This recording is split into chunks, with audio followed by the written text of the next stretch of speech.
గ్వాలియర్కు చెందిన నూతన వధువు ఇన్‌స్టాగ్రామ్ క్రియేటర్ పాలక్ రజక్ అనుమానాస్పద ఆత్మహత్య కేసు ఇప్పుడు సరికొత్త మలుపు తిరిగింది.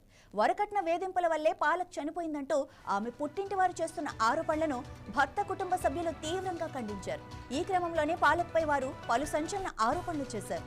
ఈ కేసులో ఇప్పటికే అరెస్ట్ అయిన పాలక్ భర్త అమిత్ రజక్ మాట్లాడుతూ పాలక్కు పెళ్లికి ముందు పెళ్లి తర్వాత కూడా వేరే వ్యక్తులతో సంబంధాలున్నాయని ఆరోపించారు. నిజాలు తేలాలంటే ఆమె మొబైల్ ఫోన్ పరీక్షించాలని కోరారు. గతంలో కూడా ఆమె ఒకసారి ఆత్మహత్యకు ప్రయత్నించిందని, ఆ విషయాన్ని తాను ఆమె తండ్రికి కూడా చెప్పానని, ఇప్పుడు తమ కుటుంబాన్ని తప్పుడు కేసులో ఇరికించారని అమిత్ తెలిపారు.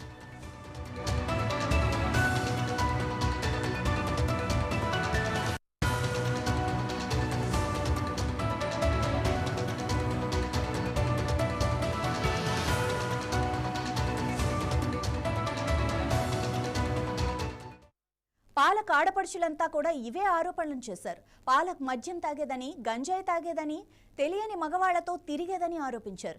గతంలో పుట్టింట్లో ఉన్నప్పుడు కూడా ఆమె ఆత్మహత్యకు ప్రయత్నించిందని చెప్పారు. తన దగ్గర కొన్ని అసభ్యకరమైన వీడియోలు కూడా ఉన్నాయని లతా క్లెయిమ్ చేశారు. మరోవైపు పాలక్ కుటుంబ సభ్యులు మాత్రం భర్త తరపు వారిపై తీవ్ర ఆరోపణలు చేస్తున్నారు. పెళ్లి తర్వాత కారు కావాలంటూ పాలక్ను అదనపు కట్నం కోసం వేధించారని, ఆ మానసిక వేధింపుల వల్లే ఆమె చనిపోయిందని వాపోతున్నారు. గ్వాలియర్లోని మురార్ ప్రాంతానికి చెందిన పాలక్ మే 12న తన అత్తగారింట్లో ఫ్యాన్కు ఊరేసుకొని కనిపించింది.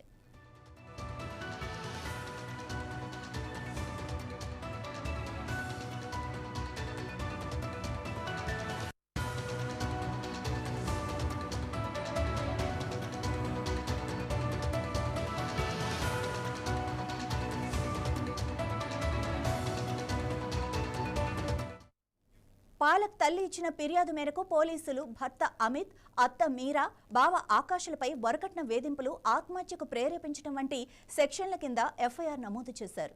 City superintendent of police Atul Soni ఈ కేసు గురించి మాట్లాడుతూ, బాధిత కుటుంబం ఇచ్చిన ఫిర్యాదు ఆధారంగానే కేసు నమోదు చేశామని, భర్త అమిత్ను అరెస్టు చేశామని చెప్పారు. మిగిలిన నిందితులు ప్రస్తుతం పరారీలో ఉన్నారని, వారి కోసం వెతుకుతున్నామని తెలిపారు.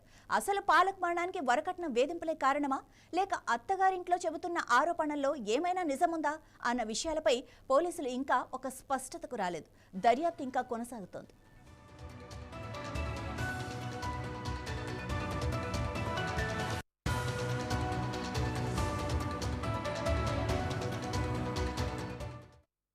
పాలక్ మరణించిన మే 12 నాడే దేశవ్యాప్తంగా సంచలనం సృష్టించిన ట్విషా శర్మ అనే మహిళ కూడా భోపాల్లోని తన అత్తగారింట్లో ఉరేసుకొని అనుమానాస్పద స్థితిలో మరణించింది.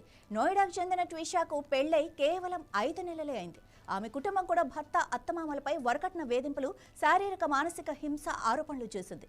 మొదటి పోస్టుమార్టం నివేదికపై అనుమానాలు వ్యక్తమవడంతో ఆమె కుటుంబం రెండోసారి పోస్టుమార్టం చేయాలని కోరటం గమనార్హం. ప్రస్తుతం ఈ 2 కేసులు దేశవ్యాప్తంగా చర్చనీయాంశంగా మారాయి.